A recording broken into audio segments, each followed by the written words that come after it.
Hello മക്കളെ, welcome back to Xylem learning. Faisal സാറാണ്. നമ്മുടെ Indian economy through various sectors എന്ന് പറയുന്ന ഇന്ത്യൻ സമ്പദ്ഘടന വിവിധ മേഖലകളിലൂടെ എന്ന് പറയുന്ന ചാപ്റ്റർ ഉണ്ടല്ലോ, അതിൽ ഏറ്റവും പ്രധാനപ്പെട്ട ഒരു ഭാഗം എന്ന് പറയുന്നു, ഏറ്റവും കൂടുതൽ മക്കൾ കൺഫ്യൂഷൻ വരുന്ന ഒരു ഭാഗവും എന്ന് പറയുന്നത് നമ്മുടെ നാഷണൽ ഇൻകത്തിന്റെ ഭാഗം, ദേശീയ വരുമാനത്തിന്റെ ഭാഗമാണ്. അതിനെ നമ്മൾ ഏറ്റവും എളുപ്പത്തിൽ നിന്ന് പഠിച്ചു നോക്കിയാലോ? ഓക്കെ, നമ്മൾ ആദ്യം തന്നെ നമ്മൾ മനസ്സിലാക്കി വെക്കേണ്ട കാര്യം എന്താണ് ദേശീയ വരുമാനം, എന്താണ് നാഷണൽ ഇൻകം എന്നാണ്. എന്താണ് നാഷണൽ ഇൻകം എന്ന് പറയുന്നത്?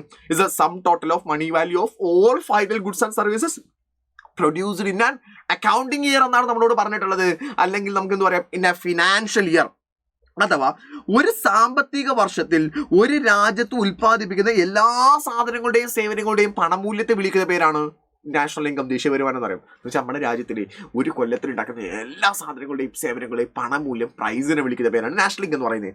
അത് നമ്മളോട് പറഞ്ഞു ഒരു സാമ്പത്തിക വർഷത്തിൽ എന്നാണ് അവിടെ വേർഡ് പറഞ്ഞത്. എന്താ ഈ സാമ്പത്തിക വർഷത്തിന്റെ പ്രത്യേകത? എന്താ സാമ്പത്തിക വർഷം എന്ന് പറയുന്നത് സാധാരണ പോലെയല്ല. അത് നമ്മൾ കൃത്യമായിട്ട് ഓർത്ത് വെക്കേണ്ട ഒരു പോയിന്റ് ആണ് ഇവിടെ എന്ന് പറയുന്നത്. അത് തുടങ്ങുന്നത് മക്കളെ നമ്മുടെ മാർച്ച്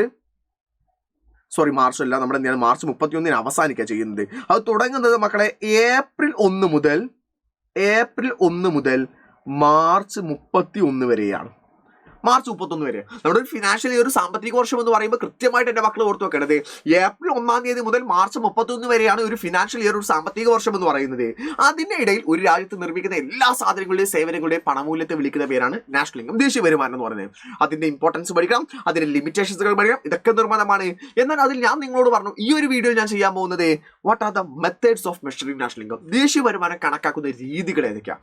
ഇവിടെയാണെങ്കിലും നമ്മുടെ ഏറ്റവും വലിയ പ്രശ്നം എന്ന് പറയുന്നത് ഏതാണെന്നറിയോ? ഇതിന് ഒരുപാട് നമ്മൾ മാത്സ് പോലെ ഇക്വേഷൻസുകൾ നമ്മൾ കാണുന്നുണ്ട് എന്നുള്ള. പക്ഷേ ഇക്വേഷൻസുകൾ മക്കളെ പഠിക്കുക എന്ന് പറയുന്നത് ഭയങ്കര സിമ്പിളാണ്. കാര്യം മനസ്സിലാക്കിയിട്ട് പഠിക്കുകയാണെങ്കിൽ ഞാൻ നിങ്ങൾക്ക് പറഞ്ഞുതരാം. ദ ഫസ്റ്റ് വൺ എന്ന് പറഞ്ഞാൽ നമ്മുടെ പ്രൊഡക്റ്റ് മെത്തേഡ് എന്ന് പറയുന്ന ഉൽപ്പന്ന രീതിയാണല്ലോ. പ്രൊഡക്റ്റ് മെത്തേഡ്, ഉൽപ്പന്ന രീതി എന്ന് പറയുന്ന സമയത്ത് ഒരു വർഷത്തിൽ ഒരു രാജ്യത്ത് ഉണ്ടാക്കുന്ന എല്ലാ സാധനങ്ങളുടെയും എല്ലാ പ്രൊഡക്റ്റുകളുടെയും വില കൂട്ടാം. അപ്പോൾ ഈ രാജ്യത്ത് ഒരു കൊല്ലം എന്ന് പറഞ്ഞാൽ എത്ര സാധനം ഉണ്ടാക്കുന്നുണ്ടാവും? കുറേ ഉണ്ടാവില്ലേ? അതിൻ്റെയൊക്കെ പേരുകൾ നമുക്ക് എഴുതാൻ ബുദ്ധിമുട്ടല്ലേ? അതിന് പകരം നമ്മൾ എന്ത് ചെയ്യുന്നു, തൽക്കാലം എഴുതുന്ന രീതി എന്ന് വെച്ചാൽ നമ്മൾ ഒന്നാമത്തെ സാധനത്തെ നമുക്ക് പേരറിയാത്തതുകൊണ്ട് നമ്മൾ X1 എന്ന് എഴുതുന്നു. രണ്ടാമത്തെ സാധനത്തെ നമ്മൾ എന്ത് ചെയ്യുന്നു, X2 എന്ന് എഴുതുന്നു. മൂന്നാമത്തേന് നമ്മൾ X3 എന്ന് എഴുതുന്നു. മൂന്നാമത്തെ നമ്മൾ എന്ത് എഴുതി, X3 എന്ന് എഴുതി. അങ്ങനെ കുറേ സാധനങ്ങളുണ്ടല്ലോ, അതാണ് നമ്പർ ഓഫ് XN.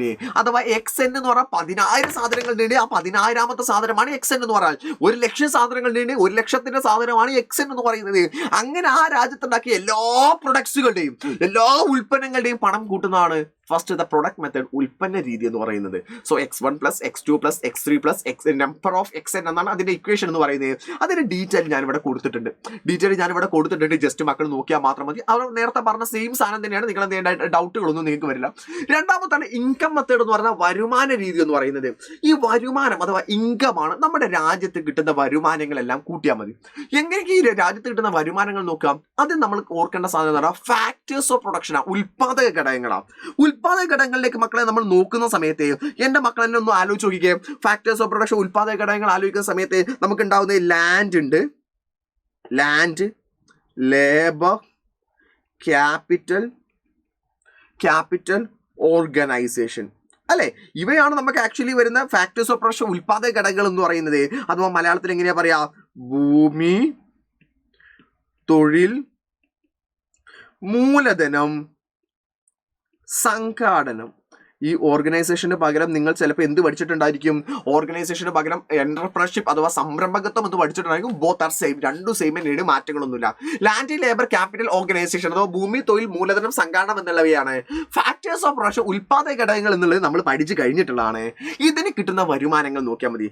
ഒരാളുടെ ലാൻഡിൽ നമ്മൾ കൃഷി ചെയ്യുകയാണെങ്കിൽ അതിന് നമ്മൾ പകരം കൊടുക്കാറുള്ളത് റെന്റ് ആണ്. ഓക്കെ, റെന്റ് കൊടുക്കാറുണ്ട്.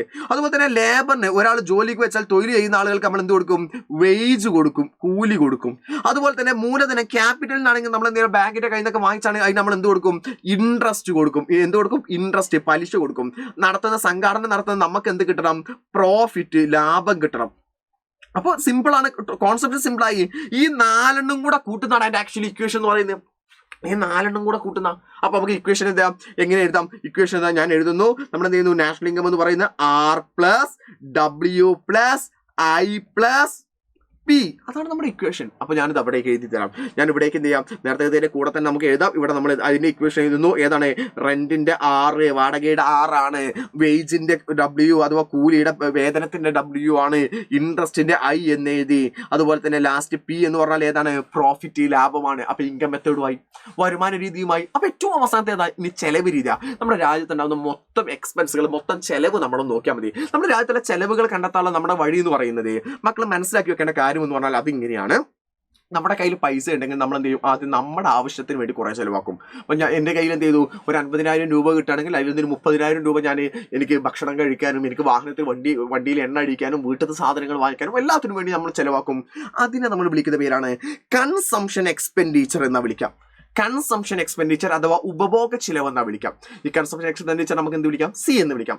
ബാക്കിയുള്ള എൻ്റെ പൈസ ഞാൻ എന്ത് ചെയ്യുന്നു? സേവ് ചെയ്ത് വെക്കും, എടുത്തു വെക്കും. ആ എടുത്തു വെക്കുന്നതിന് ഞാൻ വിളിക്കുന്ന പേര് ഇൻവെസ്റ്റ്മെന്റ് എക്സ്പെൻഡിച്ചർ എന്നാ വിളിക്കുക. അതിന് ഞാൻ I എന്ന് പറയുന്നു. ഫസ്റ്റ് ഞാൻ എൻ്റെ ആവശ്യങ്ങൾക്ക് വേണ്ടി ചെലവാക്കുന്നതാണ്, അതിനെ കൺസംഷൻ എക്സ്പെൻഡിച്ചർ ഉപഭോഗ ചിലവെന്നാണ് വിളിക്കാം. രണ്ടാമത് ഞാൻ കുറച്ച് പൈസ എടുത്തു വെക്കാണ്, അതിനെ വിളിക്കുന്ന പേര് ഇൻവെസ്റ്റ്മെന്റ് എക്സ്പെൻഡിച്ചർ എന്നാണ് വിളിക്കാറുള്ളത്. മൂന്നാമത് നമ്മുടെ രാജ്യത്തായതുകൊണ്ട് തന്നെ ഗവൺമെന്റ് നമുക്ക് വേണ്ടി കുറെ ചെലവാക്കൂലേ, അതിന് നമ്മൾ G എന്ന് വിളിക്കുന്നു. ഗവൺമെന്റ് നമുക്ക് വേണ്ടി കുറെ ചെലവാക്കുന്നുണ്ടാവും, അതിനെ നമ്മൾ G എന്ന് വിളിക്കുന്നു. മാത്രമല്ല നമ്മുടെ രാജ്യം മറ്റ് രാജ്യങ്ങളുടെ കയ്യിൽ നിന്ന് കുറെ സാധനങ്ങൾ ഇങ്ങോട്ട് ഇമ്പോർട്ട് ചെയ്ത് വാങ്ങുന്നുണ്ടായിരിക്കും, അല്ലെ, ഇറക്കുകയും ചെയ്യുന്നുണ്ടാവും. അതേസമയം നമ്മുടെ രാജ്യത്ത് കുറെ സാധനങ്ങൾ അങ്ങോട്ട് എക്സ്പോർട്ട് ചെയ്യുന്നുണ്ടാവും. അപ്പൊ ഇവിടെ രണ്ട് വേർഡുകൾ നമ്മൾ എന്ത് ചെയ്യണം? ഓർത്ത് വെക്കണം. ഒന്ന് ഏതാണ്? എക്സ്പോർട്ട് ആണ്. രണ്ടാമത്തെ ഏതാണ് മക്കളെ? ഇമ്പോർട്ട് ആണ്. അഥവാ കയറ്റുമതിയും ഇറക്കുമതിയും എന്ന് പറയുന്ന രണ്ട് കാര്യങ്ങൾ എന്ത് ചെയ്യണം? നമ്മൾ കൃത്യമായിട്ട് ഓർത്ത് വെക്കണം. കയറ്റുമതി ഉണ്ട്, അതുപോലെ തന്നെ എന്തുണ്ട്? ഇറക്കുമതിയും ഉണ്ട്, എക്സ്പോർട്ടും ഉണ്ട്, ഇമ്പോർട്ടും ഉണ്ട്. അല്ലെങ്കിൽ എക്സ്പോർട്ടിന്റെയും ഇമ്പോർട്ടിന്റെയും കാര്യത്തിലേക്ക് നമ്മൾ വരുന്ന സമയത്ത് ഇവിടെ നമ്മൾ ഇതിനെ ഒന്ന് ചുരുക്കിയിട്ട് എങ്ങനെ എഴുതാന്നറിയോ? എക്സ് മൈനസ് എം എന്നാണ് എഴുതും.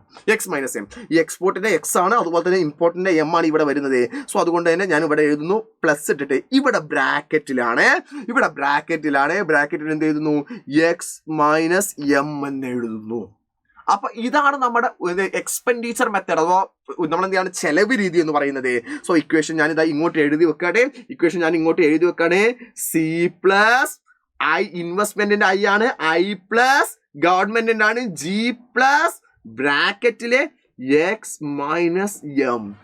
ഇതിന്റെ ഡീറ്റെയിൽ എന്തെങ്കിലും ഡൗട്ടുകൾ ഉണ്ടെങ്കിൽ ഡീറ്റെയിൽ നിങ്ങൾക്ക് എന്താണ് പെട്ടെന്ന് പറഞ്ഞത് നിങ്ങൾക്ക് കൃത്യമായിട്ട് മനസ്സിലായില്ലെങ്കിൽ ഡീറ്റെയിൽ ഞാൻ ഇവിടെ കൊടുത്തിട്ടുണ്ട്. കൃത്യമായിട്ട് മക്കളെ മനസ്സിലാക്കിയേക്കാൻ മതി. സോ ഇവിടുന്ന് മക്കളെ വളരെ ഇമ്പോർട്ടൻ്റ് ആയ ക്വസ്റ്റ്യൻസുകൾ നമുക്ക് വരുന്നതാണ്. സോ അതുകൊണ്ട് എന്ത് ചെയ്യുക? ഈ 3 എണ്ണം കൃത്യമായിട്ട് പഠിച്ചു വെക്കാം. അത് എങ്ങനെ വന്നു തുടങ്ങിയിട്ടുള്ള കാര്യങ്ങളൊക്കെ പഠിച്ചു വെക്കണം. കൂടാതെ തന്നെ ഇതിൽ പഠിക്കേണ്ടതാണ് നാഷണൽ ഇൻകത്തിന്റെ, ദേശീയ വരുമാനത്തിന്റെ പ്രാധാന്യം പഠിക്കണം, ഇമ്പോർട്ടൻസ് പഠിക്കണം, അതുപോലെ ലിമിറ്റേഷൻസ്, പോരായ്മകളും പഠിക്കൂലേ? ഇത് നിർബന്ധമാണ്. ബാക്കിയുള്ളത് അതുപോലത്തെ വീഡിയോകളുമായിട്ട് ഓരോന്നായിട്ട് നമ്മുടെ ലൈവുകളിൽ വരുന്നുണ്ട്, നമ്മുടെ ഈ ചാനലിൽ വരുന്നുണ്ട്. ചാനൽ എല്ലാവരും സബ്സ്ക്രൈബ് ചെയ്യുക. ഇതുപോലത്തെ ഓരോ ചാപ്റ്റേഴ്സിന്റെയും ഷോർട്ട് ആയിട്ടുള്ള വീഡിയോകൾ വേണമെന്നുണ്ടെങ്കിൽ ജസ്റ്റ് താഴെ തന്നെ കമന്റ് ചെയ്തോടാ.